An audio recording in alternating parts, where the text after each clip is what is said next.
അസ്സലാമു അലൈക്കും. ഇന്നത്തെ യാത്ര 3 റിസർവ്ഡ് ഫോറസ്റ്റിലേക്കാണ്.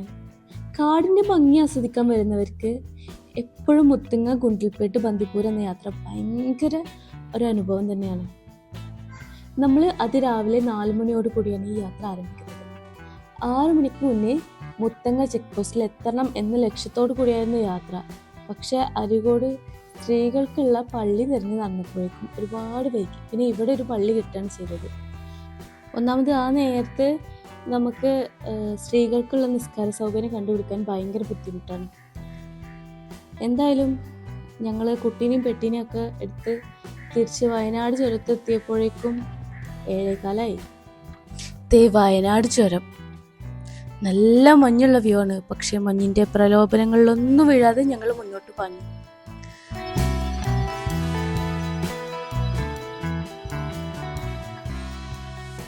വയനാട് എത്തിയ സ്ഥിതിക്ക് ഭക്ഷണത്തിനുള്ള നേരമായി. അങ്ങനെ ഭക്ഷണത്തിനുള്ള പരുതലിനൊടുവിൽ ഭക്ഷണം കിട്ടി. നല്ല വടയായിരുന്നു കേട്ടോ, പറയാതിരിക്കാൻ വയ്യ. അങ്ങനെ സുൽത്താൻ ബത്തേരിക്ക് കഴിഞ്ഞ് ഇപ്പോൾ മുത്തങ്ങയുടെ ഫോറസ്റ്റിൻ്റെ അടുത്തെത്തി. അതിന് മുന്നുള്ളൊരു ചെറിയൊരു കാടിൻ്റെ വ്യൂ തന്നെയാണിത്. ഇവിടെയും ആനകൾ വരാറുണ്ടെന്ന് പറഞ്ഞു കേട്ടു. എന്തായാലും മുത്തങ്ങ എത്തിയപ്പോഴേക്കും നേരം പരപരാന്ന് വെളുത്തു. നട്ടുച്ച പോലെ ആയിരുന്നു. എനിക്ക് അപ്പോഴേ തോന്നി 6 മണിക്കൊന്നും അവിടെ എത്താൻ പറ്റില്ല എന്ന്. ഇനി നമ്മൾ പോകാൻ പോകുന്നത് ചെക്ക് പോസ്റ്റിലേക്കാണ്. ഇതാണ് മുത്തങ്ങയുടെ സഫാരി കേന്ദ്രം. ഇവിടെ നമ്മൾ ഒരു 5 മണിക്കൊക്കെ വന്നിട്ട് ഇവിടെ തന്നെ ബുക്ക് ചെയ്താലേ കാട്ടിലോട്ടുള്ള എൻട്രി കിട്ടുള്ളൂ. നല്ല ആനിമൽ സൈറ്റിംഗ് ഉണ്ടെന്നാണ് പറയപ്പെടുന്നത്. ഞാൻ ഇതിലോട്ട് പോയിട്ടില്ല. സഫാരിയൊക്കെ മറ്റൊരു വീഡിയോയിൽ എന്തായാലും കാണിക്കും ഇൻഷാ അല്ലാ.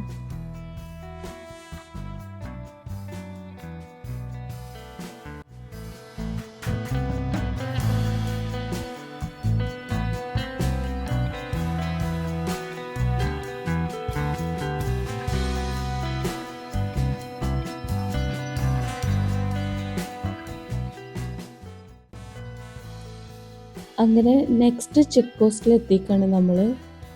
ഇവിടെ ക്യാഷൊന്നും കൊടുക്കണ്ട. പക്ഷെ 9 മണിക്ക് ഇങ്ങോട്ട് എൻട്രി ഇല്ല. 9 മണി വരെ എൻട്രി ഉള്ളൂ. അതായത് നൈറ്റിൽ 9 മണി വരെ എൻട്രി ഉള്ളൂ. അങ്ങനെ ഒരു നമ്മൾ 9 മണി കഴിഞ്ഞ് എത്തുകയാണെങ്കിൽ ഇവിടെ വരെ എത്താൻ പറ്റും. ഇവിടെ നിന്ന് അങ്ങോട്ട് കടത്തി വിടത്തില്ല. നമ്മൾ കേരള തന്നെ ആയതുകൊണ്ട് നമുക്ക് ടിക്കറ്റ് എടുക്കേണ്ട ആവശ്യമൊന്നുമില്ല. നമുക്ക് നേരെയുള്ള എൻട്രി ആയിരിക്കും. ഇനി അല്പം മുത്തങ്ങയുടെ കാഴ്ച കണ്ടാലോ.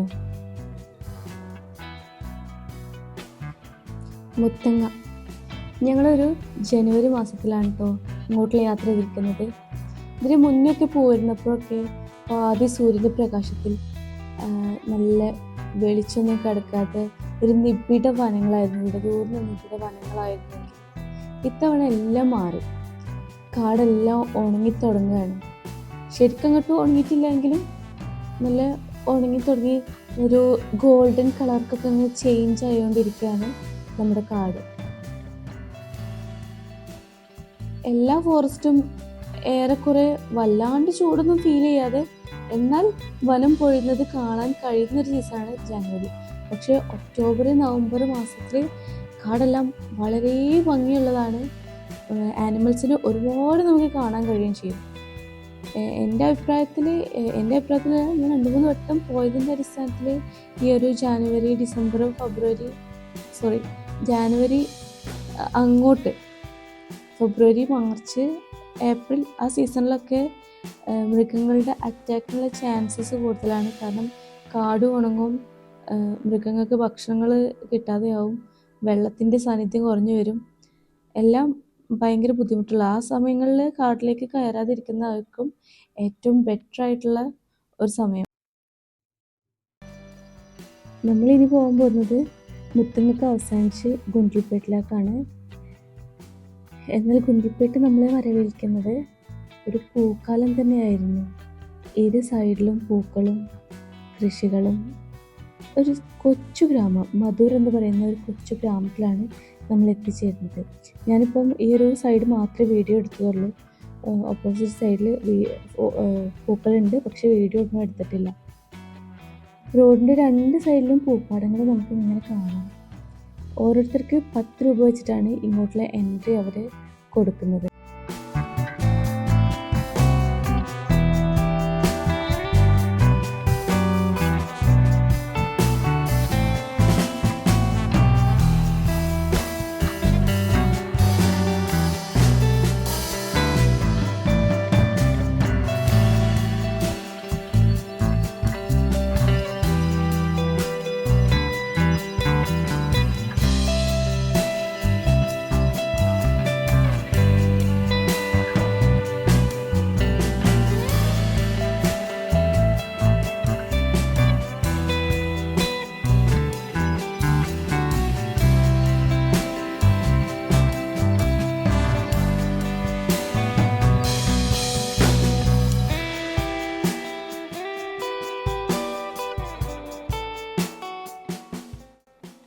നമ്മൾ പിന്നെയും മുന്നോട്ട് യാത്ര തിരിക്കുകയാണ്. ശരിക്കും 6 മണിക്ക് ചെക്ക് പോസ്റ്റ് കിടക്കുന്നതിൻ്റെ പിന്നിൽ ഒരു ഉദ്ദേശം ഉണ്ടായിരുന്നു. ഹിമവത് ഗോവിന്ദ് ഗോപാല സ്വാമി ഹിൽസ് എന്ന ഒരു മലയ്ക്കും പിന്നെ അവിടെ ഒരു ചെറിയ ടെമ്പിൾ ഉണ്ട്, അതും കാണാൻ വേണ്ടിയിട്ടായിരുന്നു ആക്ച്വലി നമ്മൾ ഈ ട്രിപ്പ് പ്ലാൻ ചെയ്തിട്ടുണ്ടായിരുന്നത്. പക്ഷേ നേരെ ഇത്ര ആയതുകൊണ്ട് ഇനി അവിടെ പോയി കഴിഞ്ഞാൽ എന്തെങ്കിലും കാണുമോ എന്നത് കണ്ടറിയാൻ തന്നെ വിചാരിച്ചു. ഇനിയിപ്പോൾ പോകുന്നത് ഹിമവത് ഗോവിന്ദ് ഗോപാലസ്വാമി ക്ഷേത്രത്തിലുള്ള യാത്രയാണ്. പക്ഷെ അതിൻ്റെ ഒരു ഡീറ്റെയിൽ വീഡിയോ ഞാൻ സെപ്പറേറ്റ് തന്നെ ചെയ്യാം, കാരണം ഒരുപാട് ലെങ്ത്തുള്ളൊരു വീഡിയോ ആയി മാറും അല്ലെങ്കിൽ ഈ ഒരു വീഡിയോ എന്നുള്ളതുകൊണ്ട് മാത്രം ഞാനത് സെപ്പറേറ്റ് ചെയ്യാം. ഇനി ഒരു ടോൾ ഗേറ്റാണ് വരാൻ പോകുന്നത്. ഇവിടെ 60 രൂപയാണ് നമ്മൾ കൊടുക്കേണ്ടത്. നമ്മൾ പുറത്തുനിന്ന് വരുന്ന കാഴ്ചക്കാർക്ക് മാത്രമേ ടോളുള്ളൂ. നമ്മുടെ കേരളത്തിലൊക്കെ ആയിരുന്നെങ്കിൽ നമുക്കും കൊടുക്കേണ്ടി വരും, പുറത്തുനിന്ന് വരുന്നവർക്കും കൊടുക്കേണ്ടി വരും. അതാവും നമ്മുടെ അവസ്ഥ.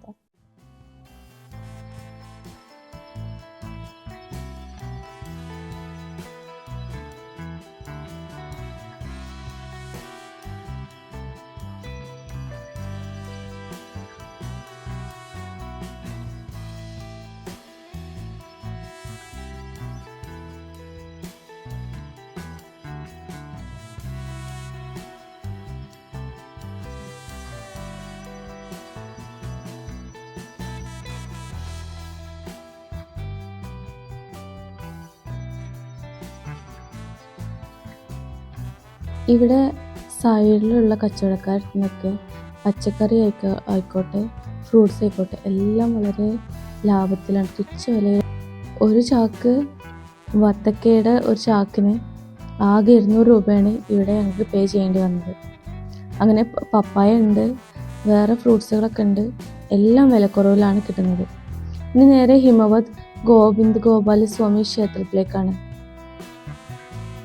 ഇങ്ങനെ ഒരു ബോർഡ് കാണും. ഇവിടുന്ന് ഈ ടെമ്പിളിൻ്റെ കവാടം കാണുന്ന ഈ ഭാഗത്തു നിന്ന് വലത്തോട്ട് തിരിഞ്ഞാൽ ഈ റൂട്ട് ഒന്നും പറയാനില്ല, അസാധ്യമായ ബ്യൂട്ടിഫുൾ ആയിട്ടുള്ള ഭംഗി ആസ്വദിച്ചു കൊണ്ട് പോവുകയും ചെയ്യാം. നമുക്ക് ചെറിയ ചെറിയ വീടുകളും പിന്നെ ക്ഷേത്രങ്ങളുടെ ഒരു ടച്ചുള്ള ഭാഗമാണ് ഈ ഭാഗത്തെല്ലാം. പിന്നെ അവരുടെ കൃഷികൾ, പിന്നെ മറ്റേ ചെമ്മരിയാടുകൾ, അങ്ങനെ നല്ലൊരു ഭംഗിയുള്ളൊരു സ്ഥലം തന്നെയാണ് ശരിക്കും ഈ ഒരു ഭാഗം. ഈ ഒരു റൂട്ടിലെ ഫോട്ടോസ് ഇതിന് മുന്നേ കണ്ടിട്ടാണ് ഞാൻ ശരിക്കും ഇങ്ങോട്ട് പോകുന്നത്. ഇതാണ് ക്ഷേത്രത്തിൻ്റെ കവാടം. നമ്മൾ ക്ഷേത്രം കാണാനല്ല, ഈ ഹിൽസും ഇവിടെ ആനകൾ വരുന്നതൊക്കെ റീൽസ് കണ്ടിട്ടുണ്ട്, അങ്ങനെ എത്തിച്ചേർന്നതായിരുന്നു.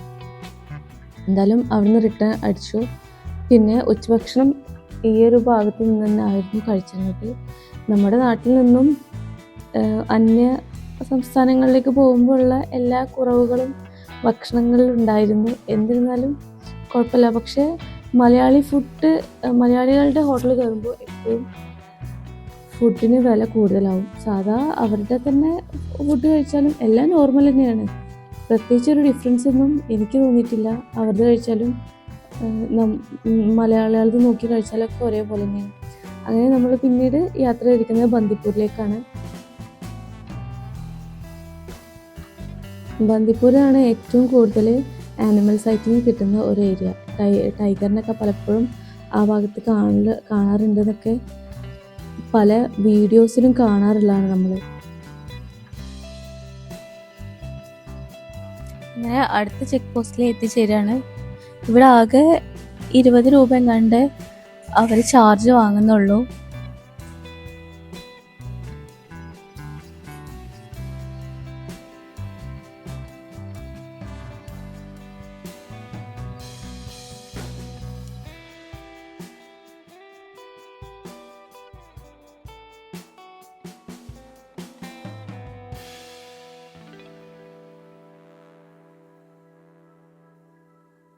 ഇതാണ് ബന്ദിപ്പൂർ ഫോറസ്റ്റിലേക്കുള്ള എൻട്രി.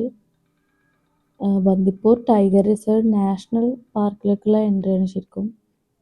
ഒരുപാട് പേര് മൃഗങ്ങളെ കണ്ടിട്ടുള്ളതും പിന്നെ കടുവ ഏറ്റവും കൂടുതലുള്ളതും.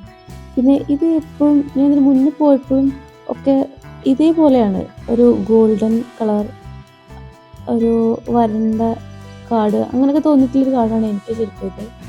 അങ്ങനെ ഒരുപാട് ഉയരമുള്ള മരങ്ങൾ ഇവിടെ കാണുന്നത് പൊതുവെ കുറവാണ്. ഇതുപോലുള്ള കുറ്റി കുറ്റി മരങ്ങളാണ് സാധാരണ കാണാറുള്ളത്. അങ്ങനെ നമുക്ക് ആദ്യത്തെ മൃഗത്തിനെ കണ്ടിരിക്കുകയാണ്. നമ്മൾ കാണാൻ വന്നിരിക്കുന്നത് കാര്യമായിട്ടും ശരിക്കും പറഞ്ഞാൽ കാട്ടിൽ പോയാൽ ആകെ കാണുന്നത് മാന്യവും. മാന്യം കാണാത്ത ഒരാളും ഉണ്ടാവില്ല. ഇതാണ് ഇവരുടെ സഫാരി കേന്ദ്രം. ബന്ദിപ്പൂർ ടൈഗർ റിസർവിൻ്റെ സഫാരി കേന്ദ്രം ഇതാണ്. ഇതും നേരത്തെ പറഞ്ഞ പോലെ ബുക്ക് ചെയ്താൽ തന്നെ ഇവിടെയും എൻട്രി ഉള്ളൂ. ഇവിടെ സ്റ്റേ ചെയ്യാം എന്ന് തോന്നുന്നു.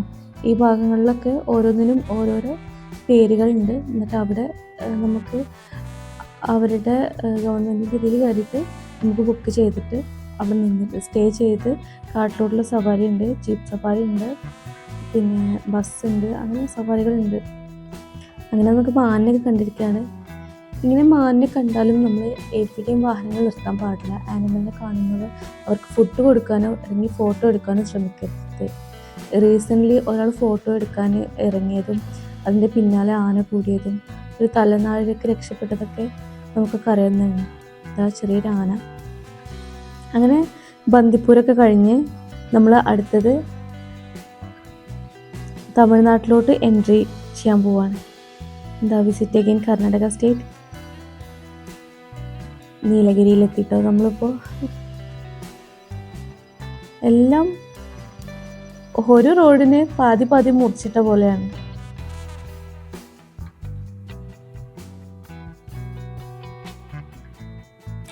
ഇവിടെയുണ്ട് ഫീസ്, എൻട്രി ഫീ കൊടുക്കണം. അത് 50 റുപ്പീസ് എങ്ങാണ്ടാണെന്നാണ് എൻ്റെ ഒരു ഓർമ്മ. ശരിക്കും ഞാൻ ഓർക്കുന്നില്ല. പക്ഷെ ഇവിടെ ഭയങ്കര ചെക്കിങ്ങാണ്.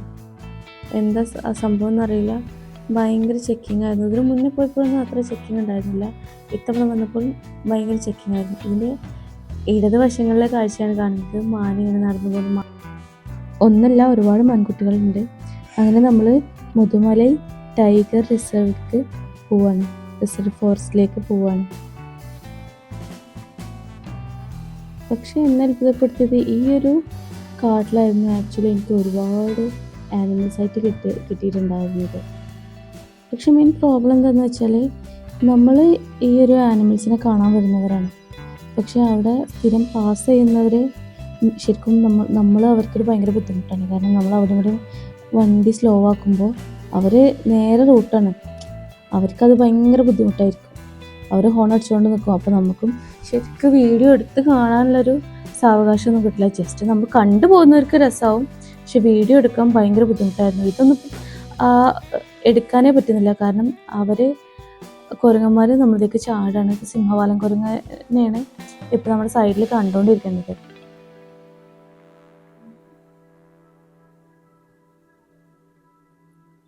ഇനി ഇതാ വീണ്ടും മാൻകൂട്ടങ്ങൾ കണ്ടുകൊണ്ടിരിക്കുകയാണ്. ഭയങ്കര രസമാണ് ഈ ഒരു കാട് കാണാൻ. മാൻകൂട്ടങ്ങളും കൊമ്പുള്ളതും കൊമ്പില്ലാത്തതും എല്ലാത്തിനും നമുക്ക് ഇവിടുന്ന് കാണാൻ പറ്റും. പിന്നെ ഇതാണ് നമ്മുടെ പ്രശസ്തമായ മസനഗുഡി വഴി ഊട്ടിയിലേക്കുള്ള യാത്ര. അങ്ങനെ ഇത് ഊട്ടിയിലേക്കാണ്. നമ്മൾ ഊട്ടിയിലേക്കല്ല പോകുന്നത്, നമ്മൾ ആനപ്പന്തിയെ ലക്ഷ്യമാക്കിക്കൊണ്ടാണ് മുന്നോട്ട് പോകുന്നത്. കാരണം ഇതിന് മുന്നൊക്കെ ആനപ്പന്തിയിൽ പോകണമെന്ന് തോന്നിയിട്ടുണ്ടെങ്കിൽ നമ്മളവിടെ എത്തിയിട്ടില്ല. നമുക്ക് 2:15 ആയിട്ടുള്ളൂ ഇവിടെ എത്തിയപ്പോഴേക്കും. അപ്പോൾ എങ്ങോട്ടെങ്കിലും പോയി ജസ്റ്റ് എന്തെങ്കിലും ഒന്ന് കണ്ട് തിരിച്ചു വരാം എന്നുള്ളൊരു രീതിക്ക് ആനപ്പന്തി ചൂസ് ചെയ്തതാണ്. അങ്ങനെ ആനപ്പന്തിയിലോട്ടുള്ള യാത്രയാണ്. ഈ റൂട്ടിൽ വലത്തൊരു ചെറിയ ബൈക്ക് വരുന്നില്ലേ, അങ്ങോട്ടാണ് നമുക്ക് കയറേണ്ടത്.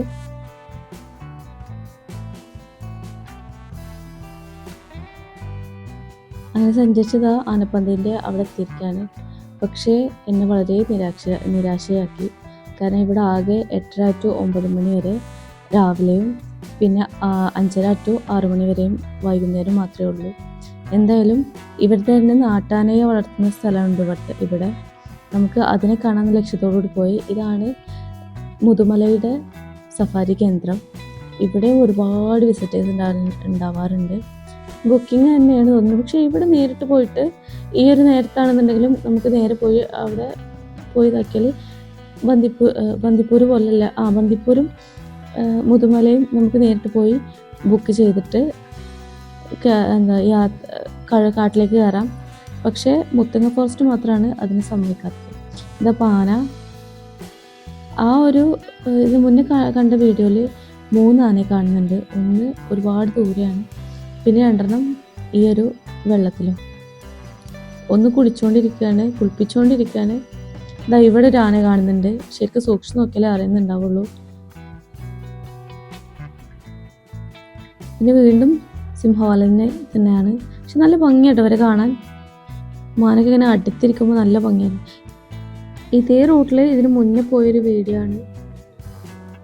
കാടൊന്നും വരണ്ടിട്ടില്ല, കാണാൻ തന്നെ നല്ല പച്ചപ്പാണ്. അതൊരു നല്ലൊരു രസമുള്ള യാത്രയാണ്. മുത്തങ്ങയാണിത്, മുത്തങ്ങയുടെ സ്റ്റാർട്ടിംഗ് ആണ്. മുതുമലയും ബന്ദിപ്പൂരും അല്ല, മുത്തങ്ങയാണിത്. ബൈക്ക് യാത്ര എന്നും ഭയങ്കര രസമാട്ടോ. എനിക്ക് ബൈക്ക് യാത്രയാണ് പൊതുവെ ഇഷ്ടം.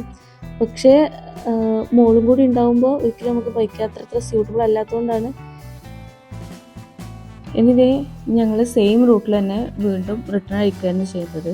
അങ്ങനെ മുത്തങ്ങ ഫോറസ്റ്റ് നിന്നിട്ടാണ് ഈ ഒരു ബൈസണും പിന്നെ മയിലിനെയും കാണുന്നത്.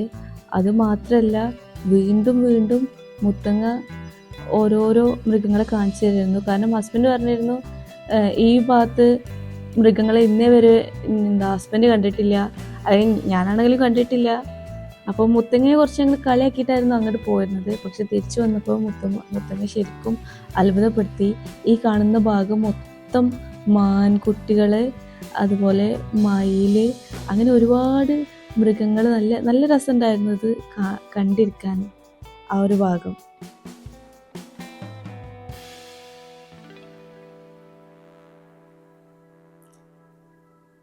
പോരാത്തതിന് അതുമാത്രമല്ല, അത് കഴിഞ്ഞ് കുറച്ച് തന്നെ ഇവരുടെ തൊട്ടടുത്തായിട്ട് തന്നെ ഞങ്ങൾക്ക് ഒരു കൂട്ടം ആന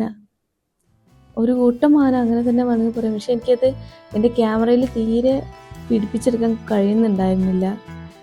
മോളൊക്കെ ചോദിക്കുന്നുണ്ട് എവിടെയെന്ന്. പക്ഷേ എനിക്ക് അത് നമ്മുടെ കണ്ണിൻ്റെ പോലെ ക്യാമറ എനിക്ക് കാണിച്ചു തരാൻ കഴിയുന്നില്ല. അത്രയുണ്ട്. ഞാനാണെങ്കിൽ എങ്ങോട്ടോ ആണ് വീഡിയോ എടുക്കുന്നത്. അവിടെ ഒരു ആന ഉണ്ട്.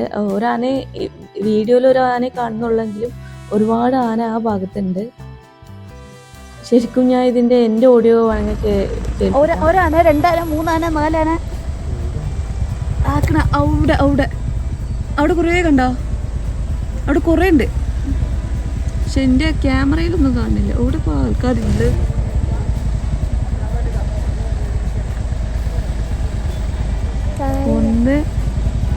ഒന്നിനെ പറ്റി ഇത് കാണുന്നുള്ളൂ.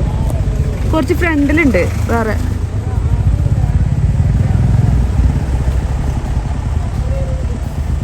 ഒരുപാടുണ്ട്. അപ്പൊ അവിടെ ആദ്യമായിട്ട് കാണിക്കാരേ നമ്മളതിരാവില്ല. ആദ്യമായിട്ട് കാണിക്കാരേ പിന്നെ ഒന്നിതാക്കണോ അവിടെ. ഞാൻ എവിടെ കണ്ടോ? ഞാൻ ടോട്ടലി കൺഫ്യൂസ്ഡ് ആണ്. എവിടെയെന്ന് പോലും എനിക്ക് കാണിക്കേണ്ടതെന്നല്ല. പക്ഷെ മുന്നിലൊരു ടീം ഉണ്ടായിരുന്നു. ഭയങ്കര എക്സൈറ്റ്മെന്റ് എന്നോ. അവർ ആദ്യമായിട്ട് ആനയെ കാണാൻ തോന്നുന്നു. 2 കപ്പിൾസ്. അത് കണ്ടപ്പോഴാണ് ഹസ്ബൻഡ് ചോദിക്കുന്നത് അവരെ കണ്ടോന്ന് ചോദിക്കുമ്പോഴാണ് ഹസ്ബൻഡിന് ഭയങ്കര അത്ഭുതം. അങ്ങനെ ആനയെ കാണാത്ത ഒരാൾക്കാരോ എന്നുള്ള രീതിക്ക്.